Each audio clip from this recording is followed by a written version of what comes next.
Good afternoon. We begin here at 5 o'clock with climbing COVID cases. The latest variant has been making its way across the country, and it is now firmly in place in the Pacific Northwest. And that includes Clark County, where new cases have doubled in the latest weekly report.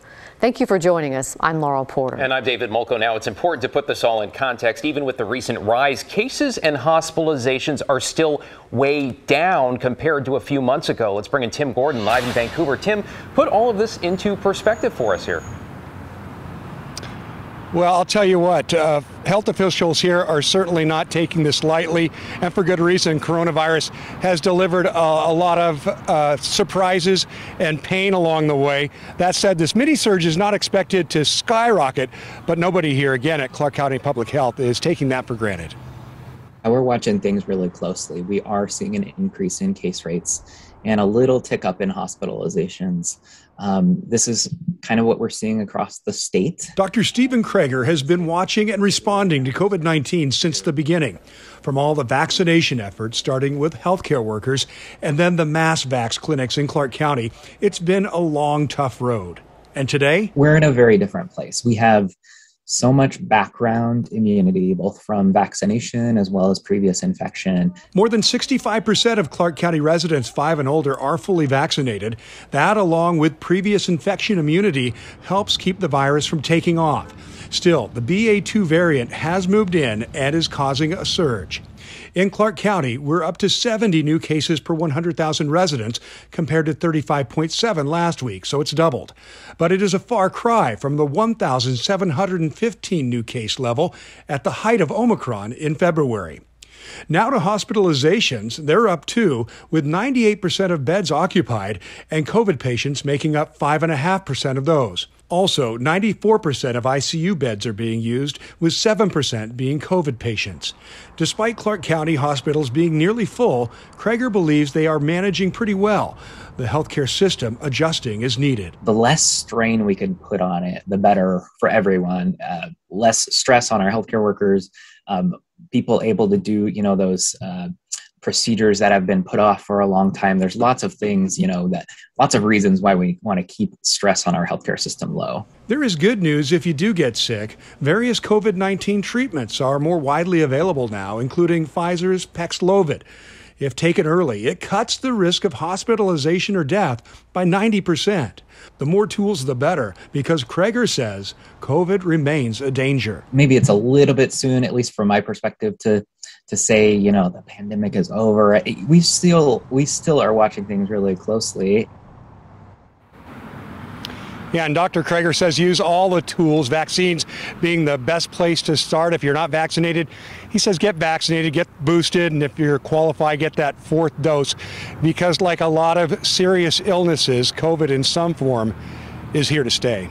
Back to you guys. That is the reality, Tim. Thank you very much. Well, let's take you to Oregon, where COVID case numbers continue to rise as well.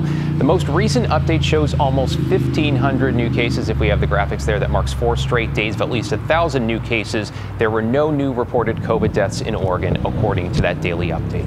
And back to Washington for a moment. The state is experiencing its biggest outbreak of tuberculosis in 20 years. It has many of the same symptoms as COVID, but as Chris Daniels explains now, officials say don't panic just yet.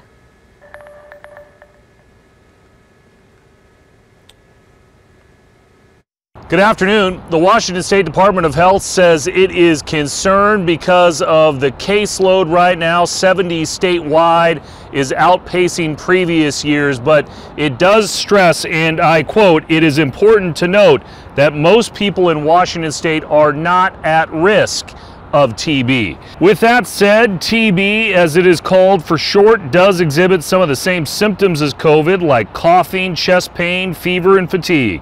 It attacks the lungs and is transferred through the air.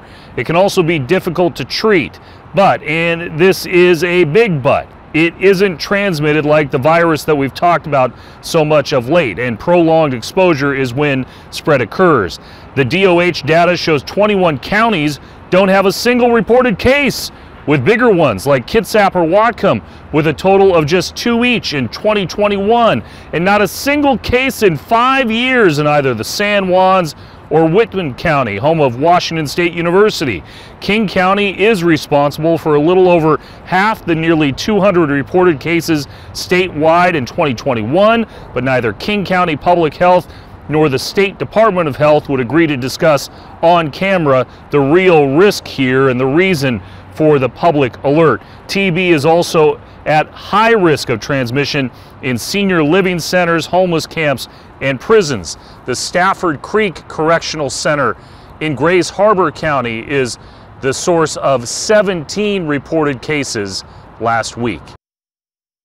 And that is Chris Daniels in Seattle. Let's take you to Portland's homeless crisis. Now, a camp in Southeast has gotten so large it is taking over a mobile home park that is on private property.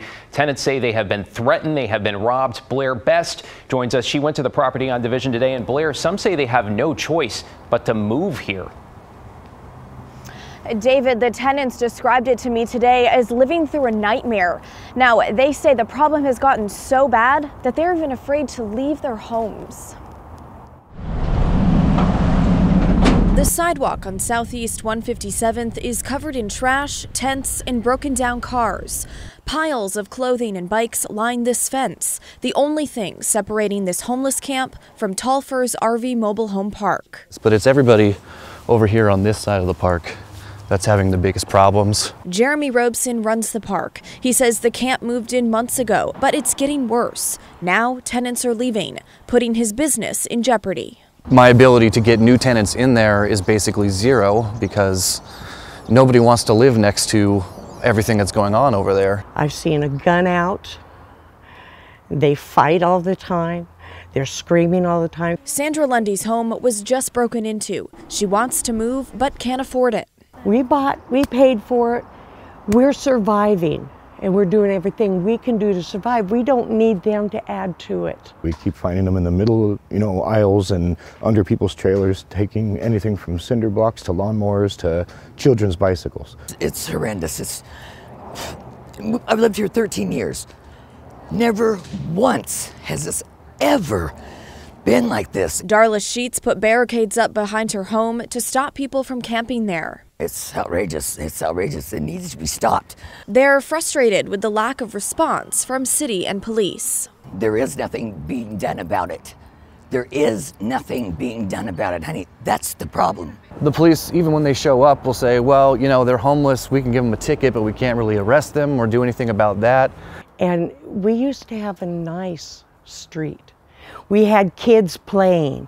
We had people walking, feeling safe. Now we don't. Now, those who still live in this mobile home park say they just don't know what else to do or where else to turn. Now, we've reached out to the police and fire departments, but haven't heard back yet.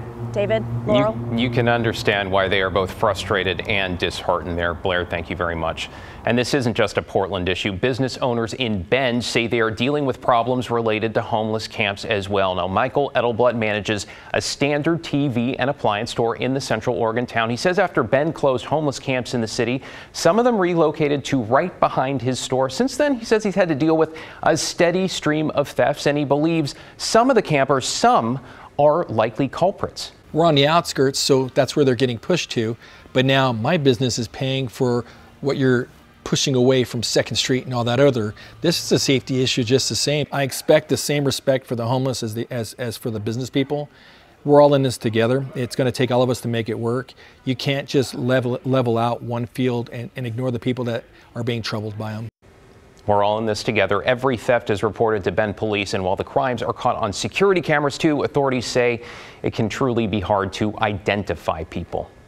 The state of Oregon has a new Treasury building in Salem, and it's built to withstand all sorts of disasters, from the 9.0 Cascadia subduction zone earthquake to wildfires or storms. The new building's meant to continue operating despite whatever happens outside of its walls. In the basement are basically huge shock absorbers that cushion the building during an earthquake. It has solar panels, backup diesel, even a well. All of that means it can be self-sustaining for 80 to 100 Treasury staff in an emergency for at least 96 hours. We have to make investments. We have to take the risk to do these types of things to prepare for that, what we know is inevitable. Deputy Treasurer Michael Kaplan says it's important that the Oregon Treasury continue to operate in the event of a disaster because all of the state's money and emergency funding depends on it.